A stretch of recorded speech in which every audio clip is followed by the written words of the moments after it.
Today there are a couple of lines in the first reading that I think could illuminate and bring joy to our day. These lines are very similar among them. The first one says, "This is the will of God, your holiness." And the other one says, "For God did not call us to impurity, but to holiness." The common theme among both lines is God is calling you and me to holiness. But the big question is, how do we understand holiness? Because I think that sometimes when we think about the words holiness, and especially the word perfection, which normally is close to the word holiness, we all feel disappointed in ourselves because it doesn't take us too long to see that we're not perfect and we're not holy. If we understand holiness and perfection as being infallible and never committing mistakes and never committing sins, and sometimes we feel tempted to understand holiness and perfection in these terms.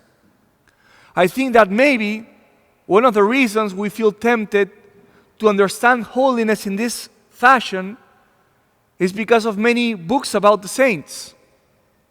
Sometimes you read books about the saints, on the life of the saints, and you say, wow, that type of life seems so inaccessible to me, especially when the saints were very penitent or when the saints were, apparently with no sins. But I want to share something with you about how I think we should understand perfection and holiness. Number one, you know how we should understand perfection? Perfection does not mean not committing mistakes. When we think about perfection, we think about, attention, perfection in the virtue of charity. That is the perfection we should strive for. Again, perfection in the virtue of charity.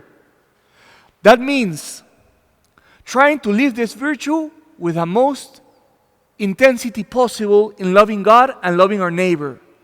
That is what perfection means. And how should we understand holiness? Not of never committing a sin, but holiness we should understand it as trying to fulfill God's will for our life with joy. I think that's the way we should understand the concept of holiness. Striving to do God's will with joy in our own life.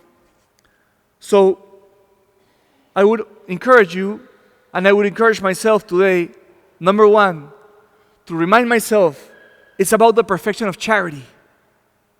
Number two, today, let me try my best in doing God's will in the small things, but to do it with joy.